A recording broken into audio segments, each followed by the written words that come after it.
اب قربانی جو ہے کون کرے، یہ بات معلوم ہو کہ جو کر سکتا ہے کرے. اب کتنی کرے، یہ بھی ایک سوال بہت آتا ہے لوگوں سے کہ بھائی ہم کتنی قربانی کرے، ایک آدمی کیا کرے. جیسا کہ اکثر جو بات ہوتی ہے کہ ایک گھر میں جتنے کمانے والے اتنے لوگ قربانی کرے. ٹھیک، بہرحال اصل مسئلہ کیا ہے تو یاد رکھ لیجئے، ایک گھر کی طرف سے اگر ایک قربانی بھی کر دی جائے، مطلب ایک حصہ، تو سب کی طرف سے کفایت کر جاتا ہے. ترمذی کی روایت ہے جس میں آپ صلی اللہ علیہ وسلم کی حدیث ہے. ابو ایوب انصاری اس حدیث کے راوی، انہوں نے فرمایا کہ اللہ کے رسول صلی اللہ علیہ وسلم کے زمانے میں، بلکہ واقعی یوں ہوا کہ وہ ایک مرتبہ گزرنے لگے اور تابعین تھے، کچھ تابعین کو دیکھا آپ نے، تابعین قربانی کرتے تھے تو کہا کہ تم جس طرح سے آج قربانی کرتے ہو ہم اس دور میں ایسی قربانی نہ کرتے، کیونکہ تابعین جب اس زمانے تک مال و دولت بہت آ گئی تھی تو ہر تابعین ایک ایک قربانی کرتا اپنی طرف، تو کہا ویسا ہم نہیں کرتے. اللہ کے رسول صلی اللہ علیہ وسلم کے زمانے میں ہم اپنی طرف سے اور اپنی گھر والوں کی طرف سے ایک بکری ذبح کرتے. تو انہوں نے کہا کہ اب ایوب انصاری رضی اللہ عنہ فرماتے ہیں کہ ہم اللہ کے رسول صلی اللہ علیہ وسلم کے زمانے میں اپنی طرف سے اور اپنی گھر والوں کی طرف سے ایک بکری ذبح کرتے. تو اصل مسئلہ یہ ہے کہ ایک گھر کی طرف سے ایک قربانی. ٹھیک، آپ کو اللہ نے استاد دیا، آپ زیادہ کرنا چاہتے کیجئے. کہ اللہ کے رسول صلی اللہ علیہ وسلم نے ایک مرتبہ 100 اونٹ بھی ذبح کیے، مطلب 1000 حصے. ایک مرتبہ آپ نے عید پر 100 اونٹ بھی ذبح کیے، مطلب 1000 حصے ہوتے ہیں. ایک اونٹ میں چونکہ 10 حصے ہوتے ہیں، لیکن آپ نے ایک بھی وہ کیا، ایک بکرا بھی ذبح کیا آخر میں، جو کہ بہرحال انشاءاللہ تفصیلات آگے آئیں گی. تو اصل مقصد بتانے کا یہ ہے کہ ایک حصہ کفایت کر جائے گا ایک جانور، مطلب اگر مینڈی ہے بکری ہے تو ایک جانور، اور اگر مینڈی اور بکری نہیں ہے تو ایک حصہ بھی بڑے جانور میں آپ اور آپ کے پورے گھر کی طرف سے کفایت کر جاتا ہے. یہ بات یاد رکھیے. اب بہت سی مرتبہ لوگ بولتے نہیں، ایک کمانے والے کے حساب سے ایک گھر کے مرد کے حساب سے ایک عورت، مطلب ایک گھر میں 10 لوگ ہیں تو 10 حصے، اور اتنی طاقت نہیں ہوتی تو آدمی بولتا پھر جانے دو یار، یہ چھوڑی دو، تو قربانی نہیں کرتا. ایک گھر میں اگر ایک کمانے والا ہے تو وہ ایک حصہ پوروں کی طرف سے کفایت کر جاتا ہے. یاد رکھیے. اگر 2 کمانے والے ہیں، چونکہ دونوں کو اللہ نے استاد دیے، دونوں کرے، اور اللہ نے دونوں کو اور استاد دیے تو 2 حصے ڈالے. استاد زیادہ دیے تو ایک اونٹ ذبح کرے، 10 اونٹ ذبح کرے، کس نے روکا ہے؟ لیکن ایک حصہ بھی کفایت کر جاتا ہے. ٹھیک. اب اکثر یہ ہوتا ہے کہ ہر شخص ایک حصہ ڈالے. ٹھیک ہے، قربانی یہ جانور بھی چلے. بہت سی بار لوگ غلط باتیں بتا دیتے ہیں. تو میں ہمیشہ کہتا ہوں کچھ لوگوں کا مقصد آپ کی قربانی نہیں ہوتا ہے، کچھ لوگوں کا مقصد آپ کی قربانی نہیں ہوتا ہے، بس اس کا چمڑا ان کو چاہیے. اب آپ کیسا بھی جانور لائے، بس جلدی ذبح کر کے چمڑا میرے پاس، میرا مقصد ہے. کچھ لوگوں کا مقصد قربانی نہیں ہے، آپ کا چمڑے پہ صرف نظر ہے، تو آپ کو کچھ بھی کاٹنے لگائیں گے، کچھ بھی کرنے لگائیں گے، بس وہ چیز ہم کو مل جائے جو ہمارا کام ہے، وہ چمڑا لے لے. اس میں کوئی پرواہ نہیں آپ کی قربانی کیسی ہو رہی ہے، لنگڑا لولا سب کو جواب دیتے ہیں اور فتاوے بھی ایشو کر دیتے ہیں کہ بھائی یہ درست ہے. حتیٰ کہ ایک مرتبہ ایک آنکھ کا اندھا جانور ہے اور وہ کسی نے فتوا دے دیا درست ہے، فتوا بھی لے کر آیا بازار میں، درست ہے، اس لیے کہ پیدا ہوا تو آنکھ والا تھا، بولے بعد میں اندھا ہوا تو چلتا. سبحان اللہ. شریعت میں کہیں بھی حکم نہیں. ہاں یہ ہے آپ نے خریدا تھا تب اچھا تھا، لاتے وقت اندھا ہو گیا، گاڑی میں چڑھا ہے تو آنکھ لگ گئی، جانور نے جانور کو مار دیا، آنکھ پھوڑ دیا، تب درست ہے، تب لنگڑا بھی درست ہے، تب لولا بھی درست ہے، تب اندھا بھی درست ہے، تب کانا بھی درست ہے. کہ تو آپ نے خریدنے کے بعد نقص آیا، خریدتے وقت کوئی نقص جائز نہیں ہے. تو یاد رکھیے ایسے لوگوں سے اپنے آپ کو بچائیے. پہلی چیز تو آپ جو ہے اپنی طرف سے اور اپنے گھر والوں کی طرف سے ایک حصہ بھی ڈالے تو انشاءاللہ وہ کفایت کر جاتا ہے. لیکن اللہ نے استاد دیے تو سب الگ الگ کریں. بہت دولت دی ہے تو 7 حصے ایک جانور پورا لے لے، 10 جانور ذبح کریں. لیکن اگر ایک بکری بھی آپ ذبح کرتے اپنے اور اپنے گھر والوں کی طرف سے وہ کفایت کر جائیں گے انشاءاللہ. ٹھیک. اب آئیے اسی طرح جو ہے قربانی کی بہرحال حکمت اور فضیلت کیا رہی ہوں گی تو میں نے وہ چیز تو آپ کے سامنے بیان کر دی. حکمت یہ ہے کہ مومن قربانی کا جذبہ سیکھے، اللہ کی راہ میں قربان کرے، اپنا وقت، اپنی جان، اپنا مال، تمام چیزیں ٹھیک. اور اللہ کو نہ قربانی کا مال پہنچتا ہے، نہ اس کا جو ہے خون پہنچتا ہے، نہ اس کا گوشت پہنچتا ہے، بلکہ ہمارا تقوی اللہ کو پہنچتا ہے، جس ڈر کے ساتھ اللہ کی راہ میں اس جانور کو ہم. اسلامک بلیف کے تعلق سے ہم جو چیزیں دیکھ رہے تھے اس میں ہم نے پچھلے 9 کڑیاں، 9 ایپیسوڈ یا 9 سیریز کا 9 حصے ہم دیکھ چکے ہیں.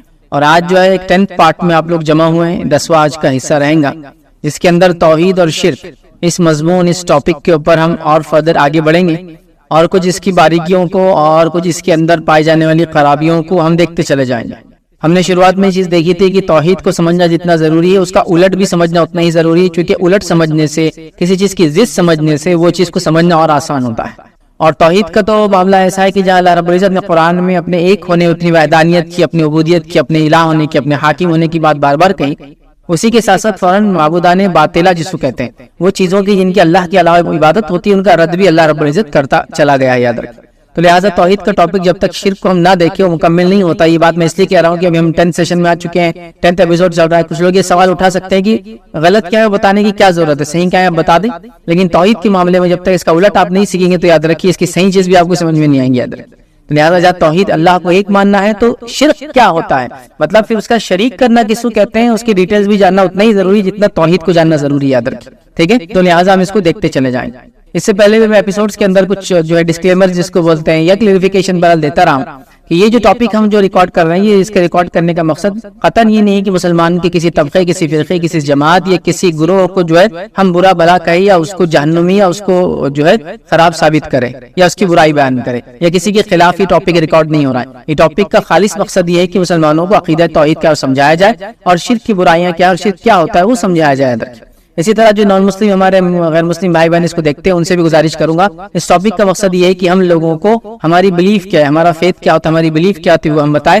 اس کا مقصد قطعاً کسی کے عقیدے کو، کسی مذہب کو برا کہنا اس کا مقصد نہیں ہے، کیونکہ ہر مذہب کی کوئی شکشا ایسی ہوتی ہے جو دوسرے مذہب کے اندر اس کے خلاف پایا جاتا ہے، ٹھیک ہے؟ لیکن جب ہم وہ چیز کو بتا رہے ہیں کہ ہمارے اندر کیا ہے تو اس کا ہرگز یہ مقصد نہیں ہے کہ ہم آپ کے خلاف بات کر رہے ہیں، تو کہ اس ٹاپک کو اپنے خلاف نہ سمجھے اور قطعاً اس کے کسی کلپ کو یا کسی پارٹ کو جو کمیونل جو ایشوز کے لیے یا خامخواہ کے مذاہب کے اندر جو ہے برائی کو پھیلانے کے لیے قطعاً استعمال نہ کریں، بلکہ اس کو ہولسٹکلی اوور آل اس کو دیکھیں تو انشاءاللہ عزیز ایشور اچھا سے آپ کو بات سمجھ میں آئیں گی، یاد رکھیں۔ تو یا تو آپ دیکھیں تو اس کا آدر کریں، اس کی رسپیکٹ کریں، اور آپ کو پسند نہیں ہے تو میں گزارش کروں گا اس سیریز کو آپ بند کر دیں، زیادہ غور سے نہ سنیں نہ دیکھیں، اس لیے کہ آپ کو بات جس کو میں کہوں گا جو میرا مقصد ہے سمجھانے کا، اگر اس سے الٹ چیزیں سمجھ میں آ رہی ہے تو آپ اس کو نہ دیکھنا آپ کے لیے بہرحال بہتر ہے۔ چلیے ڈسکلیمر کی بات جو ہم آگے بڑھتے ہیں اور اپنے سیریز کے جو 10th پارٹ کی طرف ہم بڑھتے ہیں، اور اس کے اندر جو ہم دیکھیں گے وہ جو شرک کا پارٹ ہم نے شروع کیا تھا، توحید کی شروعات میں ہم نے معنی کیا ہوتا ہے اس کے تعلق سے ڈیٹیلنگ دیکھی، لیکن اب ہم شرک کو سمجھ رہے ہیں اور توحید کو بھی ہم آگے دھیرے دھیرے اس کے ساتھ سمجھتے جائیں گے۔ لیکن جہاں ہم نے شرک کے کچھ پارٹ 3-4 پارٹس تک دیکھا، اس کے بعد ہم نے توحید کے اقسام دیکھتے چلے آ رہے ہیں، اور مختلف قسم کے جو شرک ہمارے سماج میں، ہمارے سوسائٹی میں، ہمارے کلچر میں، ہمارے ٹریڈیشنز میں، ہمارے ماحول میں، ہمارے علاقوں میں پائے جاتے ہیں، میں وہ رکھتا چلا جا رہا ہوں، جس میں تعویذ، من کے تاگے، داغے، سیپی، کوڑی اور اس کے بارے میں، اور پتھر اور جھاڑ اور پہاڑ، زندہ اور مردہ کے تعلق سے ہم نے تفصیلات دیکھی۔ پھر آخری جو ہم نے سیریز بہرحال دیکھی تھی اس میں ہم نے برکات کے تعلق سے بہرحال کچھ چیزیں دیکھی تھی، تبرکات کیا ہوتے ہیں، کیسے ہوتے ہیں، صحیح کیا اور غلط کیا۔ چلیے آگے آئیے اور اسی کی کڑی میں کوئی کڑی جوڑتے ہیں، غیر اللہ کے نام سے جانور ذبح کرنا، اس کے تعلق سے ہم دیکھیں گے اور کچھ تفصیلات آج اسی کے بارے میں آپ کے سامنے ڈسکس کروں گا اس ایپیسوڈ کے اندر۔ تو غیر اللہ کے لیے جانور ذبح کرنا یاد رکھیے شرک اکبر ہے، اس لیے کہ جانور کا ذبح کرنا یہ خالص اللہ رب العزت کے لیے ہی ہو سکتا ہے، یاد رکھیے، ٹھیک ہے؟ تو جو بھی اللہ کے علاوہ کسی کے لیے جانور ذبح کرتا ہے وہ شرک کہلاتا ہے، اور یہ شرک اکبر ہے، یاد رکھیے۔ اور جانور کے ذبح کرنے سے میں سمجھتا ہوں آپ تمام کو معلوم ہے اس کا معنی کیا ہے، کہ جانور کو ذبح کیا جائے، اللہ کا نام لے کر ذبح کیا جائے، اور ظاہر سی بات اس میں خون بہانا شامل ہوتا ہے، یاد رکھیے۔ اسی کو ذبیحہ کہتے ہیں، ذبح کرنا جس کو کہتے ہیں عام زبان میں، یاد رکھیے، ٹھیک ہے؟ تو غیر اللہ کے لیے جانور ذبح کرنا یاد رکھیے یہ شرعاً جو حرام ہے اور یہ شرک ہے، اور یہ شرک اکبر ہے، اس لیے کہ جانور کو ذبح کرنا یہ عبادت ہے، یاد رکھیے۔ اور کسی بھی عبادت کو اللہ کے علاوہ اگر ہم کریں گے تو یہ شرک ہو جائیں گے، یا کسی عبادت کو اللہ کے علاوہ کریں گے کسی اور کی نزدیکی حاصل کرنے کے لیے یہ بھی شرک ہوتا ہے، یاد رکھیے۔ ان چیزوں کو ہم سمجھیں، اور شرک اکبر اور شرک اصغر کے تعلق سے کچھ باتیں ہم بہت ڈیٹیل میں پہلے دیکھ چکے ہیں، اور بھی آپ کو سمجھنا ہے تو آپ پچھلے ایپیسوڈز کو دیکھیں۔ بہرحال چلیے آگے بڑھتے ہیں۔ تو یہ بھی یاد رکھیے بندگی کا، عبودیت کا ایک پارٹ ہے، یاد رکھیے۔ اور جب ایک انسان کسی کے لیے جانور ذبح کرتا ہے تو اس کا مقصد یہ ہوتا ہے، یاد رکھیے، کہ وہ جانور ذبح کر کے اس سے استعانت، یاد رکھیے، مدد مقصود ہوتی ہے۔ جیسے ہم قرآن میں سورہ فاتحہ پڑھتے ہیں ایاک نعبد و ایاک نستعین، اے اللہ تیری عبادت کرتے ہیں اور تجھی سے مدد طلب کرتے ہیں۔ تو استعانت، تو مدد مانگنے کا ایک طریقہ یہ ہے کہ وہ اللہ کی نزدیکی حاصل، قرب حاصل کرنے کے لیے جانور کو ذبح کرتے ہیں، اور یہ بھی ایک عبادت ہے، یاد رکھیے، اور یہ غیر اللہ کے لیے بالکل بھی نہیں ہو سکتی، یاد رکھیے۔ اب آئیے ہماری سماج میں جو ہم دیکھتے ہیں کہ جو قربانیاں غیر اللہ کے لیے کی جاتی ہے اس کے چند اقسام پائے جاتے ہیں، اور قربانی کے اگر موٹے اگر بات کو سمجھانے کے لیے ہو تو دو چیزیں ہوتی ہیں جو اہم ہوتی ہے قربانی میں۔ پہلا قربانی کی قسم ہوتی ہے جس کے اندر کسی کا نام لے کے، مطلب کسی کے نام پر جانور ذبح کیا جاتا ہے، اور دوسرا ہوتا ہے کہ جانور کو جب ذبح کیا جاتا ہے تو اس کا مقصد یہ ہوتا ہے کہ اللہ تعالیٰ کے سامنے ایک کوئی ارادہ، کوئی قصد ہوتا ہے انسان کا، وہ ارادے کے ساتھ اس قربانی کو کرتا ہے، تو جس کو ہم کہیں گے پہلا قربانی کسی کے نام سے ہوتی ہے، اور دوسرا قربانی کسی کے ارادے، کسی کے لیے نیت کر کے، کسی کے لیے قصد کر کے ہوتی ہے، یاد رکھیے۔ دو قسمیں، ٹھیک ہے، ان دو کو آپ سمجھیں، اور ان دو قسموں کو 4 حصوں میں تقسیم کر کے صرف آپ کو سمجھاؤں گا، یاد رکھیں۔ تو پہلا ہے کسی کا نام لے کر، مطلب جیسا میں نے جانور ذبح کیا بسم اللہ کہا،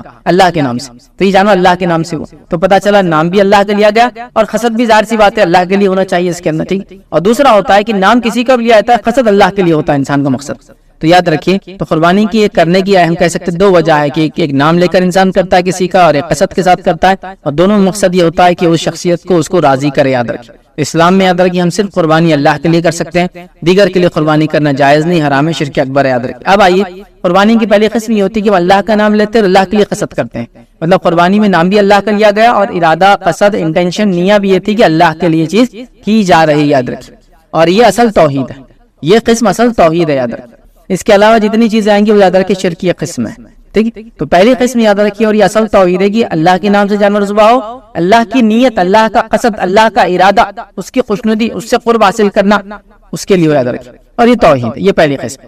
دوسری قسم کیا ہوتی ہے یاد رکھیے ذبح کرنے کی، وہ یہ ہے کہ اللہ کا نام لیا جائے لیکن مقصود یہ ہو کہ کسی اور کا قصد، غیر اللہ کا تقرب حاصل کیا جائے، مطلب نام اللہ کا لیا جا رہا ہے لیکن مقصد یہ ہے کہ کسی اور کے قریب ہو جائے، اور وہ قریب ہونے کا بھی کبھی یہ مقصد ہوتا ہے کہ اس کے ذریعے اللہ سے قریب ہو جائے، لیکن مسئلہ یہ ہوگا کہ آپ نے بیچ میں کسی کو ڈال دیا جو کہ اللہ کو اس چیز کی ضرورت نہیں۔ یاد رکھیں اگر بیچ میں کسی کی ضرورت ہوتی تو اللہ رب العزت ہم کو اپنے نبی کے ذریعے تعلیم دلواتا کہ بیچ میں میرے لیے کوئی ہونا ضروری ہے عبادتوں میں، ورنہ میں عبادتوں کو، دعاؤں کو، مصیبتوں میں، حاجتوں کو پورا نہیں کرتا جب تک کوئی بیچ میں نہ ہو۔ اور انبیاء خود بتا دیتے، اور انبیاء علیہ الصلوۃ والسلام خود اپنی ذات کو بیچ میں رکھتے پھر ہمارے لیے، جب انہوں نے نہیں رکھا تو باقی چیزوں کا کیا معاملہ ہے؟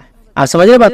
تو لہٰذا اللہ کے نام سے جو ہے جانور ذبح کیا جاتا ہے، قصد کسی اور کا ہے، مقصد اس کے پیچھے کوئی اور جس کی جیتی جاگتی مثالیں میں اپنے سماج میں دے سکتا ہوں کہ لوگ جانوروں کو اللہ کے علاوہ نام پر چھوڑتے ہیں، حالانکہ ذبح اللہ کے نام سے کرتے ہیں، لیکن تو ذبیحہ اللہ کے نام سے ہوا لیکن قصد، ارادہ، انٹینشن یہ تھا، نیت یہ تھی کہ کوئی اور راضی ہو جائے، اس کے راضی ہونے سے وہ اللہ کے اور ہمارے بیچ میں کڑی بن جائے، ذریعہ بن جائے، وسیلہ بن جائے، راستہ بن جائے، حاصل کرنے کا طریقہ بن جائے، مصیبت ہٹانے کے لیے وہ ریزن بن جائے، مطلب وہ بیچ میں رہ کر ہماری شفاعت اللہ تعالیٰ سے کر دے اور معاملہ حل ہو جائے۔ تو یاد رکھیے یہ بھی شرک ہے، یاد رکھیے یہ بھی درست نہیں ہے۔ تیسرا طریقہ قربانی کا جو ہوتا ہے یاد رکھیے اس میں یہ ہوتا ہے کہ ذبح جو ہے غیر اللہ کے نام پہ کیا جاتا ہے اور مقصد یہ ہوتا ہے کہ اللہ سے نزدیکی حاصل کی جائے، یہ بھی درست نہیں، یاد رکھیے شرعاً یہ بھی حرام ہے، یاد رکھیے، اور یہ بھی لعنتی عمل ہے، یاد رکھیے۔ اور چوتھا ہوتا ہے یاد رکھیے کہ ذبح بھی غیر اللہ کے نام پہ کیا جائے اور مقصد بھی غیر اللہ کو راضی کرنے کا ہو، جس طرح سے مشرکین وغیرہ اپنے قربانیاں کرتے ہیں، یاد رکھیے۔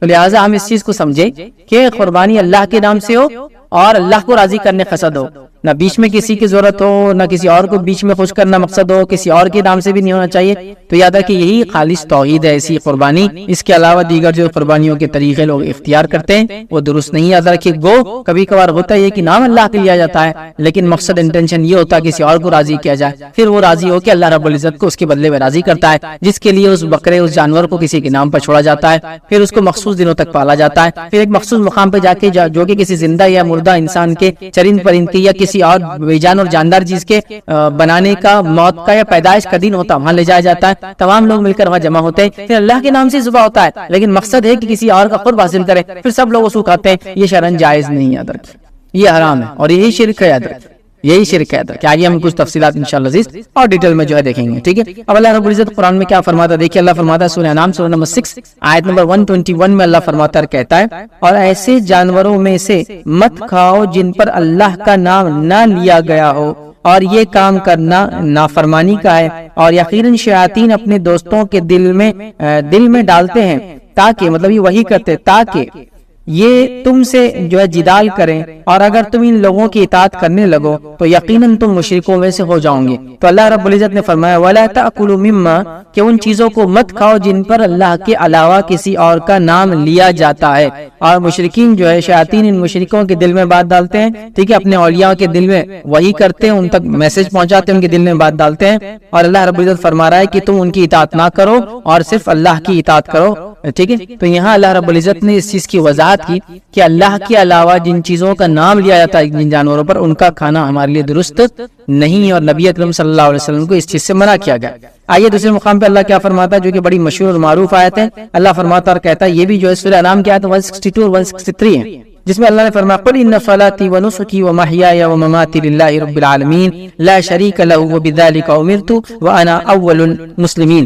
اللہ فرماتا اور کہتا ہے آپ فرما دیجئے کہ بالیقین میری نماز، میری ساری عبادت اور میرا جینا اور میرا مرنا یہ سب خالص اللہ تعالیٰ کے لیے ہے جو سارے جہانوں کا مالک ہے، اس کا کوئی شریک نہیں، اور مجھ کو اسی کا حکم ہوا ہے اور میں سب سے پہلے ماننے والوں میں سے ہوں۔ تو یہاں اللہ کے رسول صلی اللہ علیہ وسلم حکم ہوا قل ان صلاتی، یقیناً میری نماز، و نسکی، اور میری قربانیاں. تو یہاں اللہ رب العزت نے نماز کے بعد نسک کی قربانی کا حکم دیا یا قربانی کے بارے میں تذکرہ کیا. اس سے پتہ چلا قربانی اللہ تعالیٰ کی عین عبادت ہے. یاد رکھیں، چونکہ بہت سارے لوگ قربانی کو یہ ثابت کرنے پہ تلے ہوتے ہیں کہ اللہ کی سیدھی عبادت نہیں ہے، تو لہذا غیر اللہ کے لیے کی جا سکتی ہے. لیکن یاد رکھیے اللہ نے کیا فرمایا اپنے نبی کو، قل کہہ دیجئے ان صلاتی کی نماز بے شک، ونسکی اور میری قربانیاں، ومحیایا اور میرا جینا، ومماتی اور میرا مرنا، للہ رب العالمین، یہ تمام کے تمام جو ہے اس اللہ کے لیے سارے عالم کا رب ہے. تو یہاں بھی دیکھیے قربانی کا تذکرہ آ گیا. اسی طرح سورہ کوثر میں اللہ رب العزت نے کیا فرمایا، فصلی لربک وانحر، اے نبی صلی اللہ علیہ وسلم تو آپ اپنے رب کے لیے نماز پڑھیے اور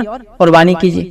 آپ اپنے رب کے لیے نماز پڑھیے اور قربانی کیجیے. تو نماز کے ساتھ دیکھیے قربانی کا تذکرہ، اس سے پہلے بھی نماز کے ساتھ جو ہے قربانی کا تذکرہ آیا، تو پتہ چلا قربانی بھی اللہ رب العزت کی عبادت ہے.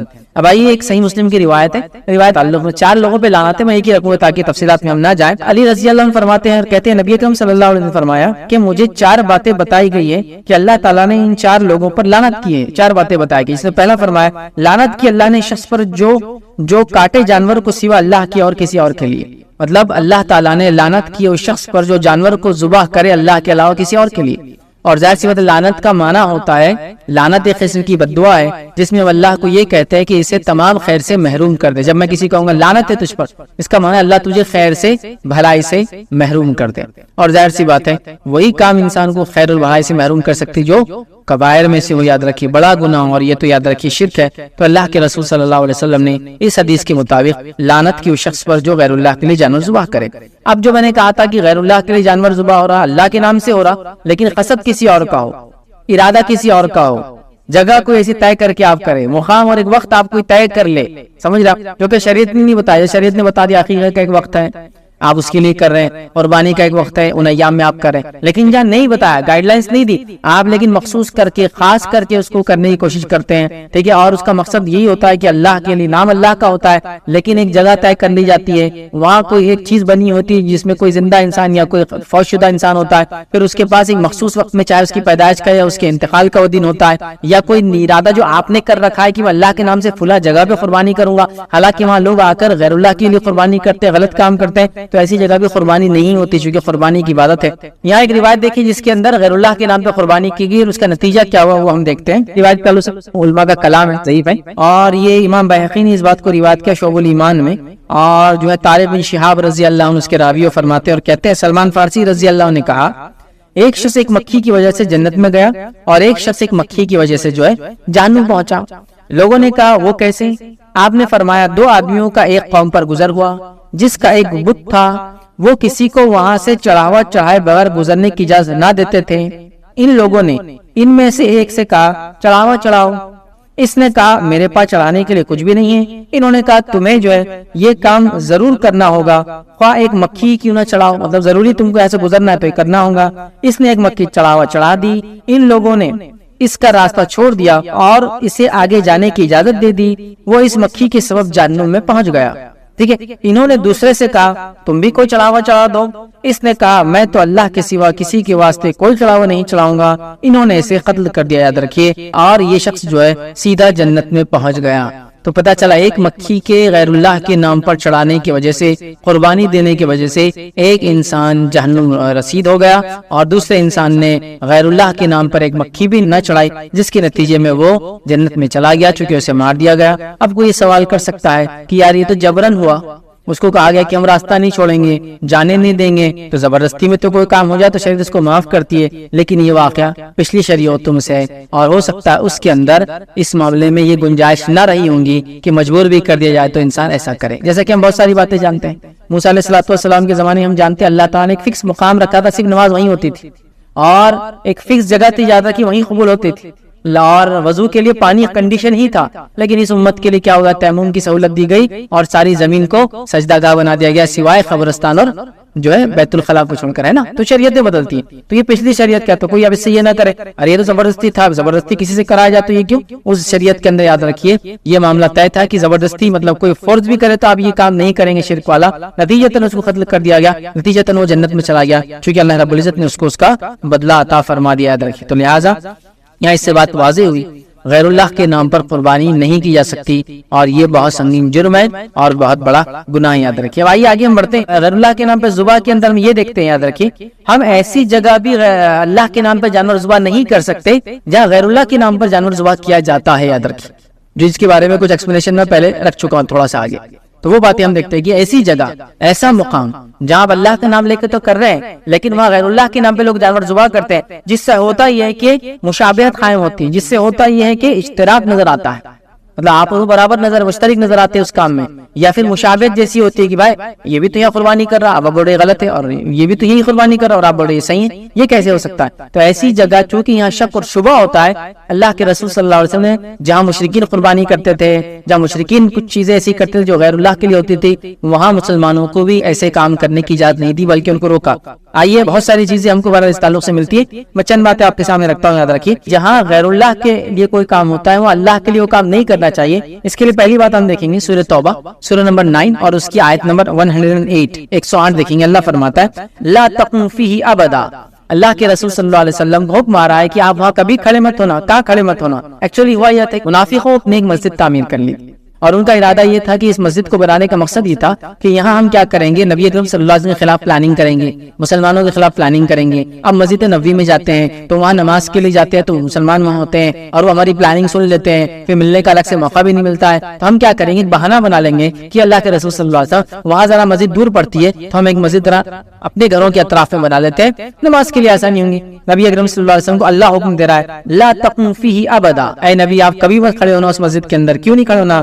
کہ اللہ فرماتا ہے، کہتا ہے آپ کبھی اس میں کھڑے نہ ہونا، البتہ جس مسجد کی بنیاد اول دن سے تقوی پر رکھی گئی ہو وہ اس لائق ہے کہ آپ وہاں کھڑے ہو۔ جس مسجد کی بنیاد تقوی کی بنیاد پہ ہوئے نبی آپ وہاں کھڑے ہو سکتے ہیں، اس مسجد میں آپ کھڑے مت ہونا۔ پھر آگے فرمایا اللہ نے فیہ رجال یحبون ان یتطہروا واللہ یحب المتطہرین، اللہ فرماتا اور کہتا ہے اور ایسے آدمی ہیں کہ جو خوب پاک ہونے کو پسند کرتے ہیں اور اللہ تعالیٰ خوب پاک ہونے والوں کو پسند کرتا ہے۔ تو ایسی مسجد میں آپ کبھی مت کھڑے ہونا جس کا مقصد تقویٰ نہ ہو۔ تو کوئی ایسی جگہ ہم صحیح کام بھی نہیں کر سکتے جو جگہ صحیح نہ ہو، یا جہاں غلط کام ہوتا ہے صحیح کام بھی آپ نہیں کر سکتے، چونکہ وہاں مشابہت قائم ہو جاتی ہے، چونکہ وہاں یکسانیت نظر آتی ہے، اشتراک جیسی کوئی چیز نظر آتی ہے، ٹھیک ہے۔ تو اس بات کو ہم کو سمجھنا ہے۔ اور مسجد چونکہ اللہ تعالیٰ کی مخالفت میں تھی، نبی اکرم صلی اللہ علیہ وسلم مخالفت میں بنی تھی، مسلمانوں کے خلاف چال بازیوں کے لیے بنی تھی، اللہ رب العزت اس میں حکم دیا کہ وہاں کھڑے نہ ہو۔ آئیے دوسرا واقعہ دیکھتے ہیں۔ ثابت بن ضحاک رضی اللہ عنہ جو بیان کرتے ہیں اور کہتے ہیں، یہ سنن ابو داؤد کی روایت ہے، رسول اللہ صلی اللہ علیہ وسلم کے زمانے میں ایک شخص نے نظر مانی۔ کیا نظر مانی؟ کہ وہ بوانا، ایک جگہ کا نام ہے، بوانا نامی ایک جگہ پر اونٹ ذبح کرے گا۔ اب وہ شخص نبی اکرم صلی اللہ علیہ وسلم کے پاس آیا، اس نے عرض کیا کہ میں نے بوانا میں اونٹ ذبح کرنے کی نظر مانی ہے۔ تو نبی اکرم صلی اللہ علیہ وسلم نے اس سے کچھ سوالات پوچھے، سنیے۔ کیا جاہلیت کے بتوں میں سے کوئی بت وہاں تھا جس کی عبادت کی جاتی تھی؟ اس شخص نے جب نظر مانگی کہ مقام پر ذبح کروں گا، تو نبی اکرم صلی اللہ علیہ وسلم پوچھتے کیا جاہلیت میں کوئی بت تھا جس کی یہ لوگ قربانی کیا کرتے تھے یا وہاں اس کی عبادت کی جاتی تھی؟ تو لوگوں نے کہا نہیں، ٹھیک۔ پھر آپ صلی اللہ علیہ وسلم نے فرمایا کیا کفار کی عیدوں میں سے کوئی عید وہاں منائی جاتی تھی؟ عید مطلب بار بار جو دن آتا ہے جس کو منایا جاتا ہے، تو کیا کوئی ایسی عید تھی جو منائی جاتی تھی اس جگہ پر؟ لوگوں نے کہا نہیں۔ تو رسول اللہ صلی اللہ علیہ وسلم نے فرمایا اپنی نظر پوری کرو، البتہ گناہ کی نظر پوری کرنا جائز نہیں، اور نہ اس چیز میں نظر ہے جس کا آدمی مالک نہیں ہوتا۔ تو یہاں نبی کریم صلی اللہ علیہ وسلم نے پھر ان کو اجازت دی اپنی قربانی کرنے کا، لیکن پہلے ویریفائی کرایا کہ یہاں مشرک اپنی قربانیاں نہیں کرتے تھے، دور جہالت میں ایسی کوئی چیز نہیں ہوتی تھی، کوئی ایسے کام نہیں ہوتے تھے جہاں مشرکین جمع ہوتے تھے بار بار عید کا دن، جیسے عید کہتے ہیں بار بار آنے والی چیز کو، ٹھیک ہے، جیسے عید آتی ہے ہماری بار بار ہر سال آتی ہے، ٹھیک ہے۔ تو جب آپ نے اس کو کنفرم کیا تب اجازت دی، ورنہ اس سے پہلے اجازت نہیں دی۔ تو اس سے پتہ چلا، یاد رکھیے کہ ہم ایسی جگہ قربانی اللہ کے نام پہ بھی نہیں کر سکتے جہاں لوگ غیر اللہ کے نام پہ کام کرتے، قربانیاں کرتے، نظر مانگتے، نیاز کرتے، منتیں پوری کرتے جو اللہ کے لیے نہیں ہوتی۔ تو لہٰذا ایسی جگہ ہم بھی اپنی قربانیاں نہ کریں جہاں غیر اللہ کے لیے لوگ قربانی کرتے ہیں، اور قربانیاں خالص اللہ کے لیے کرے، اللہ کی لیے قربانی ہو، اللہ کے نام سے قربانی ہو، اور اللہ کے دل میں نیت بھی ہو کہ اللہ کا قرب حاصل ہو۔ ایسا بھی نہ ہو کہ اللہ کا نام لیا جا رہا ہے لیکن دل میں بات ہو کہ کسی اور سے نزدیکی حاصل کی جائے، اور ایسا بھی نہ ہو کہ غیر اللہ کا نام لیا جائے اور اللہ کا قرب حاصل کرنا مقصود ہو، اللہ کا ہی نام لیا جائے جائے اور اللہ کا قرب حاصل کرنا مقصد اور انٹینشن ہو تو یاد رکھیے قربانیاں کامیاب ہے. تو میں گزارش کروں گا اپنی قربانیوں کے معاملے میں بڑے محتاط رہے اور اللہ کے علاوہ کبھی جو ہے قربانیاں کسی اور کے لیے ہم نہ کریں، ورنہ یہ ہمارے دنیا میں خسارہ اور آخرت میں بہت بڑے خسارے کا بہرحال ذریعہ بنے گا. اسی پر اپنی بات کو ہم ختم کریں گے. اللہ رب العزت سے دعا ہے کہ اللہ سبحانہ تعالیٰ ہم تمام کو جو کچھ سنا گیا اور کہا گیا اس عمل کی توفیق عطا فرمائے. ہم تمام کو خالص توحید پر قائم رکھے اور شرک سے ہماری حفاظت کرے. جب تک ہمیں زندہ رکھے اسلام اور ایمان پر زندہ رکھے، خاتمہ ایمان پر ہو. وآخر دعوانا ان الحمد للہ رب العالمین. سبحان ربک رب العزت عما یصفون وسلام علی المرسلین والحمد للہ رب العالمین. شیخ آپ نے بولے کہ قربانی ایسی جگہ بھی نہیں کر سکتے جہاں پہ غیر مسلم قربانی کرتے یا پھر غیر اللہ کے نام سے کرتے.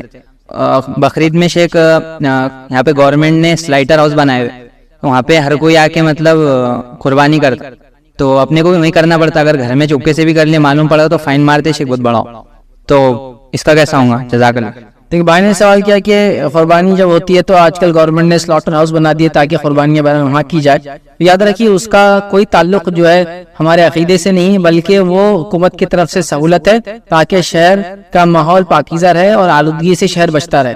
اس کے علاوہ وہاں دوسری طرف کرانے کا ان کا کوئی مقصد نہیں. سمجھ آئے بات کو. اور سلاٹر ہاؤس ایسی جگہ ہوتے ہیں جہاں غیر اللہ کے نام سے قربانی کی بھی نہیں جاتی، نہ ایسی جگہیں ہوتی جہاں مشرکین اپنے جانور ذبح کرتے ہیں، بلکہ وہ خاص بنائے جاتے ہیں. اور اکثر میجورٹی یہ دیکھا گیا کہ مسلم آبادیاں زیادہ ہوتی ہے اور زیادہ چونکہ نان ویج وہی کھاتی. یاد رکھیے ایک طرح سے جہاں ان کی میجر آبادیاں ہیں، ٹھیک ہے، جہاں نان مسلم آبادیاں وہ بھی کھاتی ہے، اس میں کوئی ڈاؤٹ نہیں. ہندوستان کے اندر جتنی بڑی آبادی رہتی ہے ہمارے ملک میں اکثریت نان مسلم زیادہ کھاتے ہیں نان ویج مسلمانوں کے مقابلے میں. یاد رکھیے پرسنٹیج وائز یاد رکھیے. بٹ جہاں مسلمانوں کی آبادی تو سلاٹر ہاؤس مسلمانوں کے لیے جنرلی بنائے جاتے ہیں اور وہاں وہی لوگ ذبح کرتے ہیں اور بعد میں جو ہے نان مسلم ان سے خرید کے لیتے ہیں. تو لہٰذا وہاں کوئی بھی ایسا شائبہ نہیں ہے، مشابہت نہیں ہے، کوئی ڈر نہیں ہے، حکومت کا کوئی برا مقصد نہیں ہے، بلکہ وہ صرف سہولت دینے، چیزوں کو مانیٹر کرنے اور کچھ قسم کے جانور چونکہ ہندوستان میں بیان ہے ذبح کرنا، وہ اس کو چیک کرنے کے لیے کرتے ہیں. صاف صفائی کا بھی خیال ہو جاتا ہے، تو صرف وہ اس مقصد سے. تو وہاں کرنے میں انشاءاللہ ایسا کوئی بھی جس کو کہیں گے برائی نہیں ہے، مذائقہ نہیں ہے یا کوئی حرج نہیں انشاءاللہ. ایسا کوڑی اور اس کے بارے میں اور پتھر اور جھاڑ اور پہاڑ زندہ اور مردہ کے تعلق سے ہم نے تفصیلات دیکھی. پھر آخری جو ہم نے سیریز بہرحال دیکھی تھی اس میں ہم نے برکات کے تعلق سے بہرحال کچھ چیزیں دیکھی تھی. تبرکات کیا ہوتے ہیں، کیسے ہوتے ہیں، صحیح کیا اور غلط کیا. چلیے آگے آئیے اور اسی کی کڑی میں کوئی کڑی جوڑتے ہیں. غیر اللہ کے نام سے جانور ذبح کرنا، اس کے تعلق سے ہم دیکھیں گے اور کچھ تفصیلات آج اسی کے بارے میں آپ کے سامنے ڈسکس کروں گا اس ایپیسوڈ کے اندر. تو غیر اللہ کے لیے جانور ذبح کرنا یاد رکھیے شرک اکبر ہے، اس لیے کہ جانور کا ذبح کرنا یہ خالص اللہ رب العزت کے لیے ہی ہو سکتا ہے. یاد رکھیے ٹھیک ہے. تو جو بھی اللہ کے علاوہ کسی کے لیے جانور ذبح کرتا ہے وہ شرک کہلاتا ہے اور یہ شرک اکبر ہے. یاد رکھیے. اور جانور کے ذبح کرنے سے میں سمجھتا ہوں آپ تمام کو معلوم ہے اس کا معنی کیا ہے کہ جانور کو ذبح کیا جائے، اللہ کا نام لے کر ذبح کیا جائے اور ظاہر سی بات اس میں خون بہانا شامل ہوتا ہے. یاد رکھیے اسی کو ذبیحہ کہتے ہیں، ذبح کرنا جس کو کہتے ہیں عام زبان میں. یاد رکھیے ٹھیک ہے. تو غیر اللہ کے لیے جانور ذبح کرنا یاد رکھیے یہ شرعاً جو حرام ہے اور یہ شرک ہے اور یہ شرک اکبر ہے، اس لیے کہ جانور کو ذبح کرنا یہ عبادت ہے. یاد رکھیے. اور کسی بھی عبادت کو اللہ کے علاوہ اگر ہم کریں گے تو یہ شرک ہو جائیں گے، یا کسی عبادت کو اللہ کے علاوہ کریں گے کسی اور کی نزدیکی حاصل کرنے کے لیے یہ بھی شرک ہوتا ہے. یاد رکھیے ان چیزوں کو ہم سمجھیں. اور شرک اکبر اور شرک اصغر کے تعلق سے کچھ باتیں ہم بہت ڈیٹیل میں پہلے دیکھ چکے ہیں، اور بھی آپ کو سمجھنا ہے تو آپ پچھلے ایپیسوڈز کو دیکھیں. بہرحال چلیے آگے بڑھتے ہیں.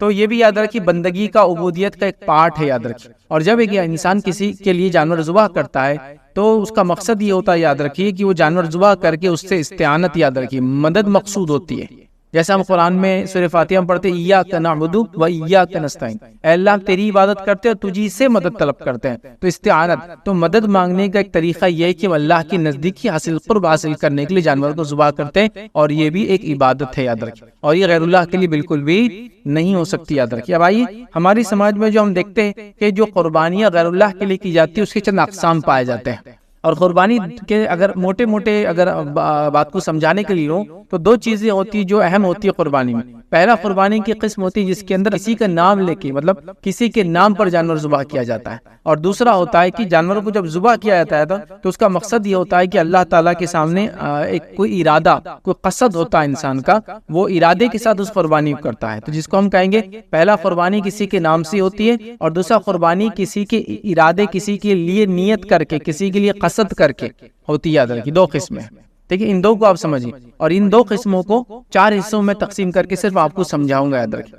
تو پہلا ہے کسی کا نام لے کر، مطلب جیسا میں نے جانور ذبح کیا بسم اللہ کہا اللہ کے نام سے، تو یہ جانور اللہ کے نام سے ہوا تو پتہ چلا نام بھی اللہ کا لیا گیا اور قصد بھی ظاہر سی بات ہے اللہ کے لیے ہونا چاہیے اس کے اندر. ٹھیک. اور دوسرا ہوتا ہے کہ نام کسی کا بھی لیا جاتا ہے، قصد اللہ کے لیے ہوتا ہے انسان کا مقصد. تو یاد رکھیے، تو قربانی کی ایک کرنے کی ہم کہہ سکتے 2 وجہ ہے کہ ایک نام لے کر انسان کرتا ہے کسی کا، اور ایک قصد کے ساتھ کرتا ہے، اور دونوں مقصد یہ ہوتا ہے کہ اس شخصیت کو اس کو راضی کرے۔ یاد رکھیے اسلام میں یاد رکھیے ہم صرف قربانی اللہ کے لیے کر سکتے ہیں، دیگر کے لیے قربانی کرنا جائز نہیں، حرام ہے، شرک اکبر ہے۔ یاد رکھیے اب آئیے قربانی کی پہلی قسم یہ ہوتی ہے کہ ہم اللہ کا نام لیتے ہیں اور اللہ کے لیے قصد کرتے ہیں، مطلب قربانی میں نام بھی اللہ کا لیا گیا اور ارادہ، قصد، انٹینشن، نیت بھی یہ تھی کہ اللہ کے لیے چیز کی جا رہی ہے۔ یاد رکھیے اور یہ اصل توحید ہے، یہ قسم اصل توحید ہے۔ یاد رکھیے اس کے علاوہ جتنی چیزیں آئیں گی وہ یاد رکھیے شرک کی قسم ہے، ٹھیک ہے؟ تو پہلی قسم یاد رکھیے اور یہ اصل توحید ہے کہ اللہ کے نام سے جانور ذبح ہو، اللہ کی نیت، اللہ کا قصد، اللہ کا ارادہ، اس کی خوشنودی، اس سے قرب حاصل کرنا، اس کے لیے یاد رکھیے،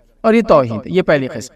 دوسری قسم کیا ہوتی ہے یاد رکھیے ذبح کرنے کی، وہ یہ ہے کہ اللہ کا نام لیا جائے لیکن مقصود یہ ہو کہ کسی اور کا قصد، غیر اللہ کا تقرب حاصل کیا جائے، مطلب نام اللہ کا لیا جا رہا ہے لیکن مقصد یہ ہے کہ کسی اور کے قریب ہو جائے، اور وہ قریب ہونے کا بھی کبھی یہ مقصد ہوتا ہے کہ اس کے ذریعے اللہ سے قریب ہو جائے، لیکن مسئلہ یہ ہوگا کہ آپ نے بیچ میں کسی کو ڈال دیا جو کہ اللہ کو اس چیز کی ضرورت نہیں۔ یاد رکھیے اگر بیچ میں کسی کی ضرورت ہوتی تو اللہ رب العزت ہم کو اپنے نبی کے ذریعے تعلیم دلواتا کہ بیچ میں میرے لیے کوئی ہونا ضروری ہے عبادتوں میں، ورنہ میں عبادتوں کو، دعاؤں کو، مصیبتوں میں، حاجتوں کو پورا نہیں کرتا ہوں جب تک کوئی بیچ میں نہ ہو۔ اور انبیاء خود بتا دیتے، اور انبیاء علیہ الصلوۃ والسلام خود اپنی ذات کو بیچ میں رکھتے پھر ہمارے لیے، جب انہوں نے نہیں رکھا تو باقی چیزوں کا کیا معاملہ ہے؟ آپ سمجھ رہے بات؟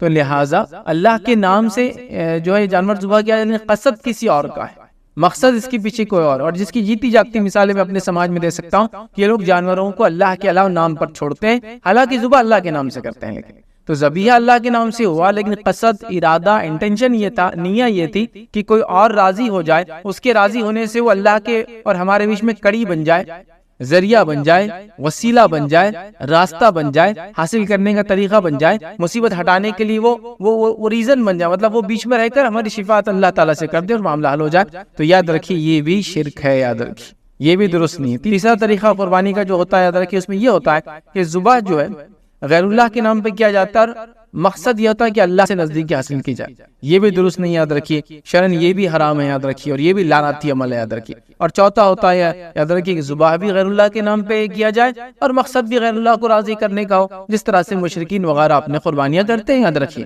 تو لہٰذا ہم اس چیز کو سمجھیں کہ قربانی اللہ کے نام سے ہو اور اللہ کو راضی کرنے قصد ہو، نہ بیچ میں کسی کی ضرورت ہو، نہ کسی اور کو بیچ میں خوش کرنا مقصد ہو، کسی اور کے نام سے بھی نہیں ہونا چاہیے، تو یاد رکھیں یہی خالص توحید ہے ایسی قربانی۔ اس کے علاوہ دیگر جو قربانیوں کے طریقے لوگ اختیار کرتے ہیں وہ درست نہیں، یاد رکھیے۔ گو کبھی کبھار ہوتا ہے یہ کہ نام اللہ کے لیا جاتا ہے لیکن مقصد انٹینشن یہ ہوتا ہے کسی اور کو راضی کیا جائے، پھر وہ راضی ہو کہ اللہ رب العزت کو اس کے بدلے میں راضی کرتا ہے، جس کے لیے اس بکرے، اس جانور کو کسی کے نام پر چھوڑا جاتا ہے، پھر اس کو مخصوص دنوں تک پالا جاتا ہے، پھر ایک مخصوص مقام پہ جا کے جو کہ کسی زندہ یا مردہ انسان کے چرند پرند کی یا کسی اور بے جان اور جاندار چیز کے بنانے کا، موت کا یا پیدائش کا دن ہوتا ہے، وہاں لے جایا جاتا ہے، تمام لوگ مل کر وہاں جمع ہوتے ہیں، پھر اللہ کے نام سے ذبح ہوتا ہے لیکن مقصد ہے کہ کسی اور کا قرب حاصل کرے، پھر سب لوگ اس کو کھاتے ہیں، یہ شرعاً جائز نہیں، یاد رکھیں یہ حرام ہے اور یہی شرک ہے، یاد رکھیں یہی شرک ہے۔ کہ آگے ہم کچھ تفصیلات انشاءاللہ عزیز اور ڈیٹیل میں جو ہے دیکھیں گے، ٹھیک ہے۔ اب اللہ رب العزت قرآن میں کیا فرماتا ہے دیکھیے، اللہ فرماتا ہے سورہ انعام سورہ نمبر 6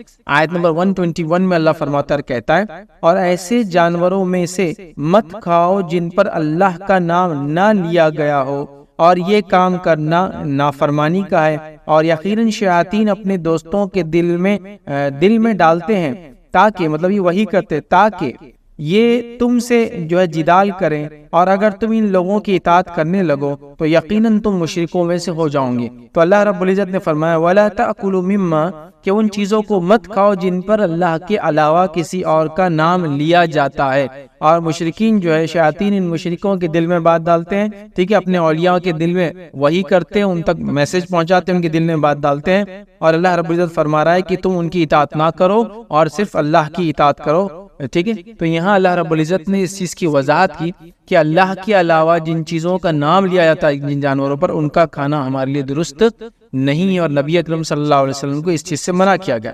آئیے دوسرے مقام پہ اللہ کیا فرماتا ہے جو کہ بڑی مشہور اور معروف آیت ہے، اللہ فرماتا اور کہتا ہے، یہ بھی جو ہے سورہ انعام کی آیت 162 اور 163 ہے، جس میں اللہ نے فرمایا قل ان صلاتي ونسكي ومحياي ومماتي لله رب العالمين لا شريك له وبذلك امرت وانا اول المسلمين۔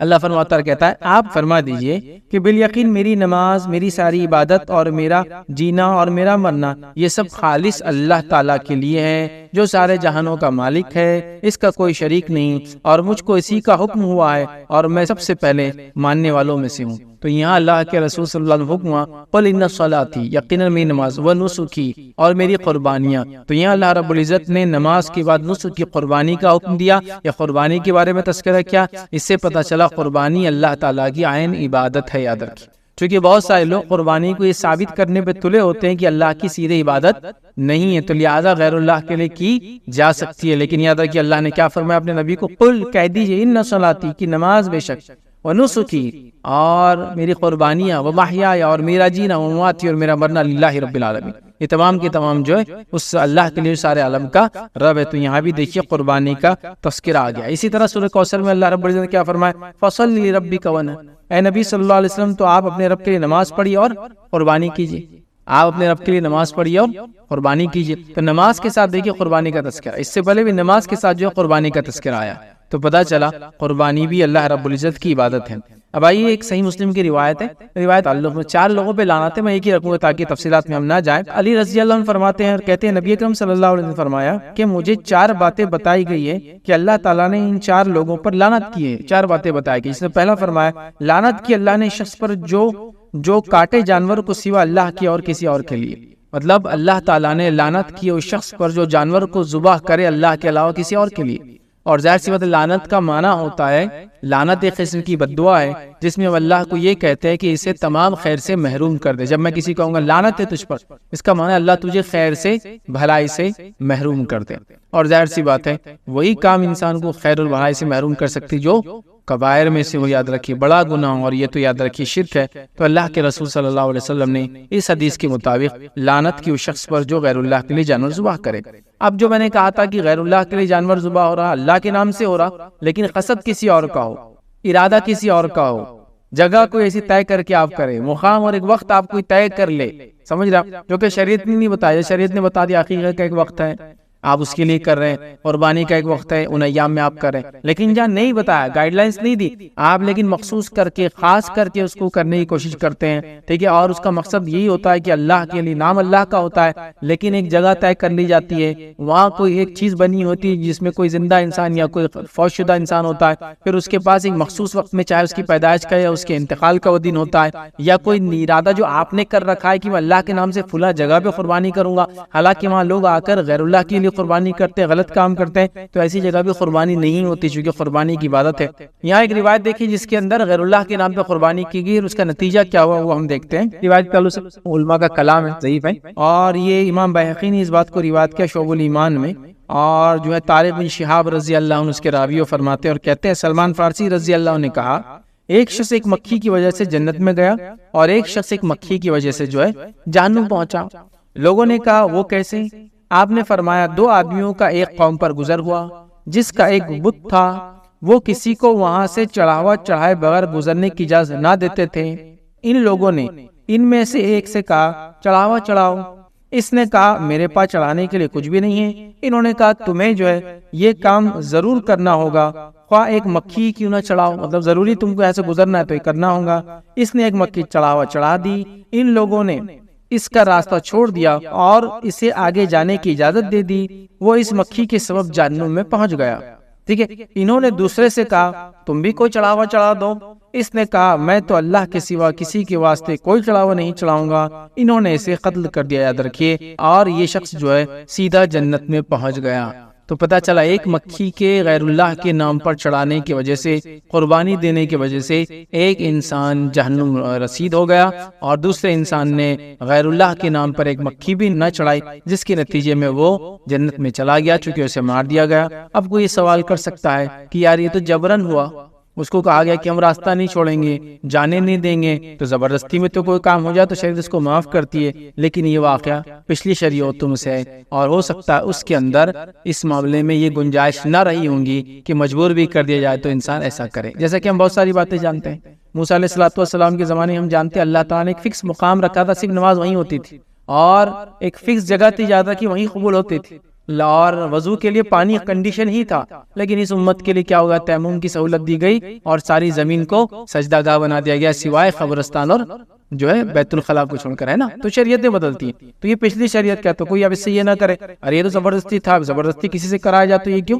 اس شریعت کے اندر یاد رکھیے یہ معاملہ طے تھا کہ زبردستی مطلب کوئی فورس بھی کرے تو آپ یہ کام نہیں کریں گے شرک والا. نتیجتاً اس کو قتل کر دیا گیا، نتیجتاً وہ جنت میں چلا گیا، چونکہ اللہ رب العزت نے اس کو اس کا بدلہ عطا فرما دیا. یاد رکھیے. تو لہٰذا یہاں اس سے بات واضح ہوئی غیر اللہ کے نام پر قربانی نہیں کی جا سکتی اور یہ بہت سنگین جرم ہے اور بہت بڑا گناہ. یاد رکھیے. اب آئیے آگے ہم بڑھتے ہیں. غیر اللہ کے نام پہ ذبح کے اندر ہم یہ دیکھتے ہیں، یاد رکھیے ہم ایسی جگہ بھی اللہ کے نام پہ جانور ذبح نہیں کر سکتے جہاں غیر اللہ کے نام پر جانور ذبح کیا جاتا ہے. یاد رکھیے جس کے بارے میں کچھ ایکسپلینیشن میں پہلے رکھ چکا ہوں تھوڑا سا آگے.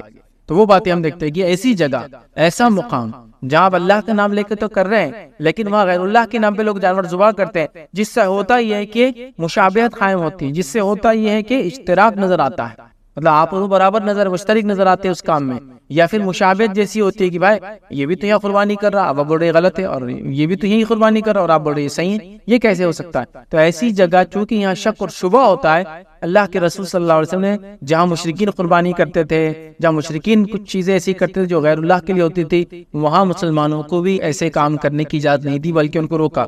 آئیے بہت ساری چیزیں ہم کو بہرحال اس تعلق سے ملتی ہے، میں چند باتیں آپ کے سامنے رکھتا ہوں. یاد رکھیے جہاں غیر اللہ کے لیے کوئی کام ہوتا ہے وہ اللہ کے لیے وہ کام نہیں کرنا چاہیے. اس کے لیے پہلی بات ہم دیکھیں گے سورہ توبہ سورہ نمبر 9 اور اس کی آیت نمبر 108 دیکھیں گے. اللہ فرماتا ہے لا تقم فیہ ابدا.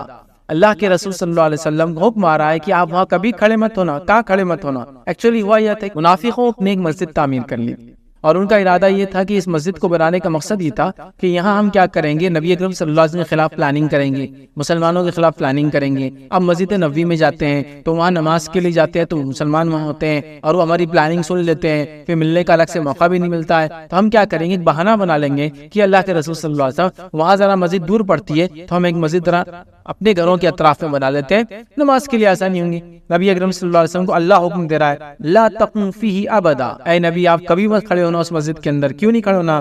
کہ اللہ فرماتا اور کہتا ہے آپ کبھی اس میں کھڑے نہ ہونا، البتہ جس مسجد کی بنیاد اول دن سے تقوی پر رکھی گئی ہو وہ اس لائق ہے کہ آپ وہاں کھڑے ہو. جس مسجد کی بنیاد تقوی کی بنیاد پہ ہوئے نبی آپ وہاں کھڑے ہو سکتے ہیں، اس مسجد میں آپ کھڑے مت ہونا. پھر آگے فرمایا اللہ نے فیہ رجال یحبون ان یتطہروا واللہ یحب المتطہرین. اللہ فرماتا اور کہتا ہے اور ایسے آدمی ہیں کہ جو خوب پاک ہونے کو پسند کرتے ہیں اور اللہ تعالیٰ خوب پاک ہونے والوں کو پسند کرتا ہے. تو ایسی مسجد میں آپ کبھی مت کھڑے ہونا جس کا مقصد تقویٰ نہ ہو. تو کوئی ایسی جگہ ہم صحیح کام بھی نہیں کر سکتے جو جگہ صحیح نہ ہو، یا جہاں غلط کام ہوتا ہے وہاں صحیح کام بھی آپ نہیں کر سکتے چونکہ وہاں مشابہت قائم ہو جاتی ہے، چونکہ وہاں یکسانیت نظر آتی ہے، اشتراک جیسی کوئی چیز نظر آتی ہے.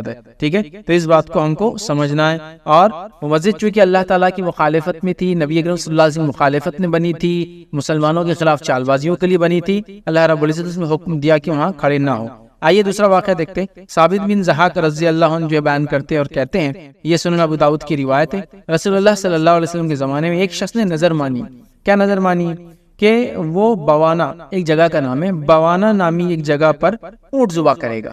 اب وہ شخص نبی اکرم صلی اللہ علیہ وسلم کے پاس آیا، اس نے عرض کیا کہ میں نے بوانا میں اونٹ ذبح کرنے کی نظر مانی ہے. تو نبی اکرم صلی اللہ علیہ وسلم نے کچھ سوالات پوچھے. سنیے، کیا جاہلیت کے بتوں میں سے کوئی بت وہاں تھا جس کی عبادت کی جاتی تھی؟ اس شخص نے جب نظر مانگی کہ مقام پر ذبح کروں گا تو نبی اکرم صلی اللہ علیہ وسلم پوچھتے ہیں کیا جاہلیت میں کوئی بت تھا جس کی لیے لوگ قربانی کیا کرتے تھے یا وہاں اس کی عبادت کی جاتی تھی؟ تو لوگوں نے کہا نہیں. ٹھیک، پھر آپ صلی اللہ علیہ وسلم نے فرمایا کیا کفار کی عیدوں میں سے کوئی عید وہاں منائی جاتی تھی؟ عید مطلب بار بار جو دن آتا ہے جس کو منایا جاتا ہے، تو کیا کوئی ایسی عید تھی جو منائی جاتی تھی اس جگہ پر؟ لوگوں نے کہا نہیں. تو رسول اللہ صلی اللہ علیہ وسلم فرمایا اپنی نظر پوری کرو، البتہ گناہ کی نظر پوری کرنا جائز نہیں، اور نہ اس چیز میں نظر ہے جس کا آدمی مالک نہیں ہوتا. تو یہاں نبی کریم صلی اللہ علیہ وسلم نے پھر ان کو اجازت دی اپنی قربانی کرنے کا، لیکن پہلے ویریفائی کرایا کہ یہاں مشرک اپنی قربانیاں نہیں کرتے تھے. دور جہالت میں ایسی کوئی چیز نہیں ہوتی تھی، کوئی ایسے کام نہیں ہوتے تھے جہاں مشرکین جمع ہوتے تھے بار بار عید کا دن، جیسے عید کہتے بار بار آنے والی چیز کو. ٹھیک ہے، جیسے عید آتی ہے ہماری بار بار ہر سال آتی ہے. ٹھیک ہے، تو جب آپ نے اس کو کنفرم کیا تب اجازت دی، ورنہ اس سے پہلے اجازت نہیں دی. تو اس سے پتہ چلا، یاد رکھیے کہ ہم ایسی جگہ قربانی اللہ کے نام پہ بھی نہیں کر سکتے جہاں لوگ غیر اللہ کے نام پہ کام کرتے، قربانیاں کرتے، نظر مانگتے، نیاز کرتے، منتیں پوری کرتے جو اللہ کے لیے نہیں ہوتی. تو لہٰذا ایسی جگہ ہم بھی اپنی قربانیاں نہ کریں جہاں غیر اللہ کے لیے لوگ قربانی کرتے ہیں، اور قربانیاں خالص اللہ کے لیے کریں. اللہ کی لیے قربانی ہو، اللہ کے نام سے قربانی ہو، اور اللہ کے دل میں نیت بھی ہو کہ اللہ کا قرب حاصل ہو. ایسا بھی نہ ہو کہ اللہ کا نام لیا جا رہا ہے لیکن دل میں بات ہو کہ کسی اور سے نزدیکی حاصل کی جائے، اور ایسا بھی نہ ہو کہ غیر اللہ کا نام لیا جائے اور اللہ کا قرب حاصل کرنا مقصود ہو. اللہ کا ہی نام لیا جائے اور اللہ کا ہی قرب حاصل کرنا مقصد ہو، انٹینشن ہو. تو یاد رکھیے قربانیاں کامیاب ہے. تو میں گزارش کروں گا اپنی قربانیوں کے معاملے میں بڑے محتاط رہے، اور اللہ کے علاوہ کبھی جو ہے قربانیاں کسی اور کے لیے ہم نہ کریں، ورنہ یہ ہمارے دنیا میں خسارہ اور آخرت میں بہت بڑے خسارے کا بہرحال ذریعہ بنے گا. اللہ رب العزت سے دعا ہے کہ اللہ سبحانہ تعالیٰ ہم تمام کو جو کچھ سنا گیا اور کہا گیا اس عمل کی توفیق عطا فرمائے.